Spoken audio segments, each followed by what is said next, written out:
Tangisan bayi di rumah kosong. Cerita ini ditulis oleh akun Twitter yang bernama @prestory.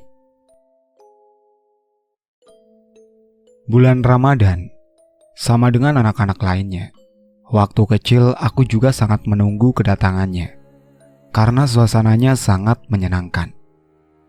Jam pelajaran sekolah dikurangi, 1 minggu awal Ramadan, dan 1 minggu sebelum Lebaran sekolah libur. Sangat seru. Ada juga acara buka puasa bersama di sekolah, pesantren kilat, mengejar-ngejar tanda tangan imam sholat tarawih. Itu adalah beberapa kegiatan dari banyak yang seru lainnya. Oh iya, aku juga senang main petasan. Tangan kanan pernah sampai terbakar gara-gara petasan.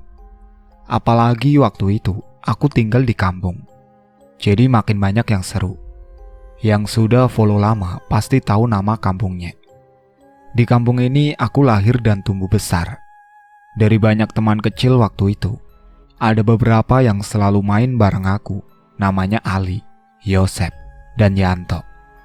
Banyak petualangan seru yang aku alami bareng mereka, terutama juga petualangan seram. Beberapa di antaranya seram banget.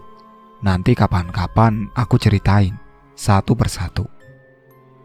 Nah, pernah ada kejadian seru yang kebetulan terjadi pada bulan Ramadan. Salah satu kisah yang aku ingat sampai sekarang, karena cukup menarik dan agak lucu. Aku waktu itu masih kelas 6 SD. Begini ceritanya. Waktu itu, kampung aku ini termasuk kampung yang masih banyak kejadian mistis dan menyeramkan. Setiap ada kejadian, beritanya langsung menyebar dengan cepat ke setiap sudut kampung, jadi buah bibir. Memang begitu adanya. Beberapa kejadian seram aku alami sendiri, seram dan sangat menakutkan. Walaupun banyak juga cerita kejadian yang ternyata hoak, cerita bohong. Ramadan tiba, aku dan teman-teman sangat senang menyambutnya. Salah satu ibadah di bulan Ramadan yang gak pernah kami tinggalkan adalah tarawih. Setiap malam kami selalu ke musola untuk melaksanakannya. Biasanya setelah berbuka puasa, Ali, Yosep, dan Yanto selalu datang menjemput aku di rumah. Setelah itu kami jalan kaki menuju musola yang jaraknya kira-kira 1 kilometer ke arah pelosok kampung. Waktu itu kampung ini masih tergolong sepi, masih banyak tanah kosong, banyak kebun yang isinya pepohonan kelapa, dan banyak sawah juga. Makanya, selama perjalanan kami harus melewati wilayah-wilayah seperti itu, kebun kelapa, dan beberapa tanah kosong. Tapi juga ada beberapa rumah penduduk di antaranya. Dengan riang kami berjalan kaki menyusuri jalan tanah yang gak terlalu lebar. Waktu itu kira-kira jam 6:30 malam, jadi masih banyak orang lalu lalang, belum sepi. Di tengah perjalanan, tiba-tiba kami memperlambat langkah. Rumah ini masih kosong aja ya? Ali menunjuk rumah yang ada di sebelah kiri jalan yang tengah kami lewati. Rumah besar berhalaman luas yang sudah kosong beberapa bulan sebelum masuk bulan Ramadan. Kami nggak tahu siapa pemiliknya. Yang kami tahu penghuni yang terakhir pergi meninggalkan rumah secara mendadak. Kanan kirinya hanya ada lahan yang gak terpakai, semak belukar, dan pohon-pohon seri tumbuh liar gak terurus. Pokoknya, sekeliling rumah ini gak ada rumah lain, sendirian. Nah, menurut cerita yang beredar, setelah kosong gak berpenghuni, rumah ini jadi rumah angker. Katanya, banyak keluarga yang pernah melihat penampakan hantu. Ada yang melihat kuntilanak, genderuwo, pocong, dan lain sebagainya. Tapi yang paling santer terdengar, banyak warga yang kadang mendengar suara bayi menangis atau tertawa. Kalau kebetulan mendengarnya ketika melintas di depan rumah itu, pasti langsung lari terbirit-birit ketakutan. Iya, masih kosong aja. Tambah gelap juga, serem. Aku menimpali omongan Ali. Yosep kebetulan paling penakut, lalu mempercepat langkahnya dan menjadi yang jalan paling depan. Mana? Gak ada suara bayi? Bohong kali itu orang-orang. Yanto buka suara. Agak menantang, tapi raut mukanya jelas-jelas kelihatan takut juga. Tapi memang benar, ketika kami melintasinya nggak terjadi apa-apa. Nggak ada penampakan ataupun suara bayi, sepi aja. Ya mungkin karena masih sore, masih jam 7 kurang. Belum terlalu malam, masih banyak orang yang berlalu lalang. Lalu kami melanjutkan perjalanan. Singkatnya, kami sampai juga di musola, lalu melaksanakan sholat isya dan tarawih. Selesai tarawih sekitar jam 9 malam, seperti biasa, kami gak langsung pulang. Banyak kegiatan seru yang kami lakukan. Entah itu perang sarung, petak umpet, menyalakan petasan, dan masih banyak. Sekitar jam 11 biasanya baru pulang, begitu juga dengan malam itu. Dengan personil yang sama, kami berempat pulang melintasi jalan yang sama, dengan jalan waktu berangkat tadi. Suasana sudah sepi, gak seperti jam 7 tadi. Jalan tanah yang gak terlalu lebar itu sangat gelap di banyak bagian. Akan sedikit terang kalau ada rumah di kanan atau kirinya. Setelah itu gelap lagi. Gak ada lagi orang lalu lalang, hanya suara gelak tawa kami yang kadang memecah kesunyian. Perbincangan ramai dan canda tawa tiba-tiba berhenti. Kami diam, dan suasana menjadi sepi. Sekitar 30 meter di depan, rumah kosong yang katanya angker itu akan kami lewati. Gerak langkah kaki kami perlambat. Posisi berjalan jadi semakin merapat. Rumah dalam keadaan gelap, sangat sepi, dan terlihat seram. Pagar temboknya yang putih kusam membuat semakin kelihatan mencekam. Ketika sudah benar-benar tepat melintas di depannya, langkah kaki semakin pelan. Rasa penasaran membuat kami menolehkan wajah ke kanan, memperhatikan situasi dan kondisi rumah. Bagian depan ada jendela kaca yang besar, besarnya 2 kali lipat dari besar pintu yang ada di sebelah kirinya. Nah, dari jendela kaca inilah tiba-tiba aku melihat ada bayangan hitam di dalam rumah. Bayangan hitam berbentuk perempuan rambut panjang, berbaju terusan panjang juga. Yang membuatnya jadi semakin menakutkan, bayangan itu terlihat bergoyang-goyang pelan. Aku menghentikan langkah karena penasaran. Kemudian berdiri diam sambil memicingkan mata, menajamkan penglihatan. "Ada apa, Bri? Kenapa berhenti?" tanya Ali, yang kemudian ikut berhenti jalan. "Ada bayangan di dalam rumah, coba lihat deh." Aku menjawab sambil menunjuk ke arah jendela rumah. Kami berempat akhirnya berhenti berjalan semuanya, berdiri memperhatikan rumah, mencari bayangan yang aku maksud. "Nggak ada, Bri, mana?" Yosef mulai protes sambil ketakutan. "Udah ayo pulang yuk." Yanto menimpali dengan suara yang mulai bergetar. Namun kemudian, tiba-tiba kami mendengar sesuatu. Terdengar suara tangis bayi dari dalam rumah, sangat jelas. Tanpa dikomando, kami langsung lari terbirit-birit, meninggalkan tempat itu, ketakutan. Keesokan harinya, kami membahas kejadian yang baru terjadi semalam bersama teman-teman yang lain. Saling menambahkan cerita versi masing-masing. Cerocosan Yanto dan Ali yang paling ramai. Setelah itu teman-teman yang lain menambahkan cerita mengenai rumah kosong itu. Entah kejadian yang dialami orang lain ataupun yang katanya dialami sendiri. Aku senang mendengar mereka bercerita, seru. Pembahasannya gak pernah habis. Dengan begitu semakin tersebar luaslah rumor tentang rumah kosong itu, tentang keangkerannya. Kalau aku masih penasaran dengan bayangan perempuan yang aku lihat semalam. Siapa perempuan itu? Malam berikutnya, seperti malam sebelumnya, kami berempat berangkat ke musola jam 6:30. Melewati jalan yang sama. Tentu saja kami juga harus melintas di depan rumah kosong itu lagi.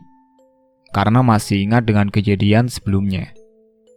Kami memutuskan untuk berlari ketika sudah benar-benar tepat berada di depannya. Takut. Tak lama kemudian, kami sampai di musola. Aku ingat malam itu harus mengejar tanda tangan imam sholat untuk tugas sekolah.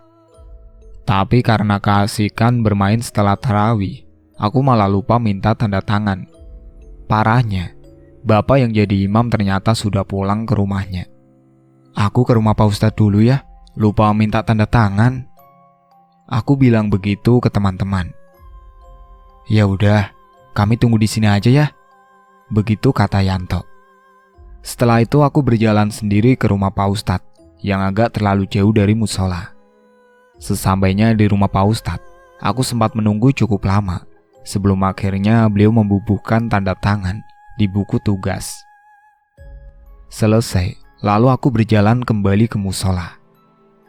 Sial, sesampainya di musola ternyata sudah sepi. Teman-teman sudah pulang duluan semua, padahal tadi aku udah minta untuk tunggu. Ya sudah, dengan berat hati akhirnya pulang sendiri. Masih bersungut-sungut karena ditinggal sendirian, aku melangkahkan kaki, berjalan menyusuri jalan yang sudah sangat sepi. Jalan ini sudah sangat aku kenal. Setiap sudutnya aku sangat hafal. Makanya, aku sudah tahu ketika beberapa belas meter lagi akan melewati rumah kosong yang sedang jadi pembicaraan hangat itu. Jujur, aku juga merasa takut, terbawa dengan cerita yang beredar tentang keangkerannya. Apalagi malam sebelumnya, aku merasakannya sendiri, melihat bayangan hitam perempuan, mendengarkan suara tangisan bayi. Aku mempercepat langkah, sampai nyaris berlari. Ketika sudah benar-benar melintas di depan rumah itu, pandangan lurus ke depan, gak berani menolehkan wajah ke arah kanan. Seperti kemarin, keadaan dan situasinya tetap sama, gelap dan menyeramkan. Langkah aku terhenti, karena sayup-sayup aku mendengar sesuatu. Tangisan bayi terdengar lagi. Entah apa yang ada di dalam pikiran saat itu, aku malah berhenti melangkah. Perlahan aku arahkan pandangan ke depan rumah, mencoba mencari sumber suara. Gak terlihat apa-apa, tetap kosong. Aku memperhatikan kaca depan, siapa tahu ada bayangan perempuan lagi. Tapi gak ada, gak kelihatan apa-apa juga. Aku penasaran, karena tangisan bayi semakin jelas terdengar, semakin kuat. Nekat aku mendekat ke pintu pagar dan membukanya. Rasa takut semakin lama semakin menghilang, tertutup dengan rasa penasaran. Sesampainya di pintu depan, aku langsung mencoba membukanya, perlahan memutar gagang pintu. Tapi ternyata pintu dalam keadaan terkunci, gak bisa terbuka. Mencari jalan lain, aku memutar menuju samping kanan rumah. Di situ ada jendela kayu. Siapa tahu aku bisa masuk dari situ. Sementara itu, suara tangisan bayi masih saja terus terdengar. Tapi kali ini ditambah dengan suara lain. Ada suara berdesis seperti menyuruh bayi itu untuk diam. Aku yakin kalau itu adalah suara perempuan. Semakin penasaran, sesampainya di depan jendela samping, aku membukanya perlahan, mencoba membuat celah untuk mengintip ke dalam. Setelah cukup ada celah, akhirnya aku melihat sesuatu. Ruang tengah ternyata ada cahaya, penerangan yang bersumber dari lampu kecil yang tergeletak di atas lantai. Kenapa gak kelihatan dari luar? Karena ruang tengah itu berbatas tembok dan pintu tertutup, dengan ruangan depan yang ada jendela kacanya. Jadi cahayanya gak kelihatan. Ada yang lebih mengagetkan lagi. Ternyata di ruang tengah itu ada seseorang perempuan yang sedang menggendong bayi dengan kain yang melingkar di pundaknya. Perempuan itu tampak sedang mencoba menidurkan bayinya yang tangisannya perlahan mulai mereda. Aku berdiri diam, bukan ketakutan tapi malah bingung, karena perempuan itu bukan hantu, tapi benar-benar manusia. Sedang apa dia di dalam rumah kosong bersama bayinya sendirian? Ketika masih diam kebingungan, aku kaget, karena tiba-tiba ada yang menepuk pundak, sontak langsung menoleh ke belakang. "Masuk aja yuk Dek, kita ngobrol di dalam." Seorang laki-laki berumur sekitar 30 tahunan, berdiri di belakang aku. Sambil tersenyum dia mengajak untuk masuk ke dalam rumah. Aku ikuti kemauannya karena dia menunjukkan raut wajah bersahabat, gak menakutkan sama sekali. Kemudian kami masuk melalui jendela. Beralaskan tikar, kami duduk di atas lantai. Maaf, sudah buat kamu ketakutannya. Ini istri dan anak Om. Lelaki itu membuka pembicaraan sambil memperkenalkan anak dan istrinya. Senyum gak lepas dari wajahnya. Selanjutnya, ketika suasana sudah mulai mencair, kami berbincang. Om Iwan namanya, bersama istri dan anaknya, sudah sekitar 2 bulan terakhir, tinggal di rumah kosong itu, secara sembunyi-sembunyi. Mereka keluar masuk rumah kalau keadaan sudah sepi, dan gak ada orang sama sekali. Kenapa begitu? Karena mereka belum mampu memiliki tempat tinggal, sama sekali belum ada uang. Tapi Om Iwan bilang, rencananya esok hari mereka akan meninggalkan rumah itu. Saat itu adalah malam terakhir, karena mereka sudah mampu untuk menyewa kamar kontrakan. Sedih aku mendengar ceritanya, keluarga kecil yang masih berjuang untuk hidup. Gak berapa lama kemudian, aku pamit pulang. Jadi begitu, ternyata rumah itu selama 2 bulan terakhir, memang ada penghuninya, manusia. Suara bayi yang sering terdengar menangis atau tertawa memang berasal dari seorang bayi manusia, bukan hantu. Bayangan hitam perempuan yang aku lihat adalah perempuan biasa, bukan hantu.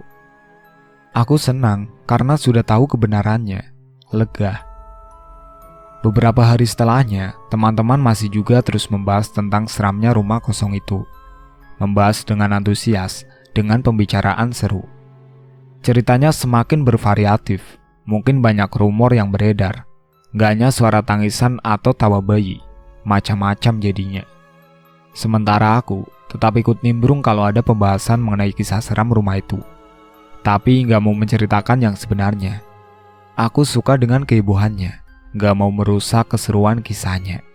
Biarlah tetap seperti itu adanya. Sikap seperti ini yang masih aku coba pegang sampai sekarang.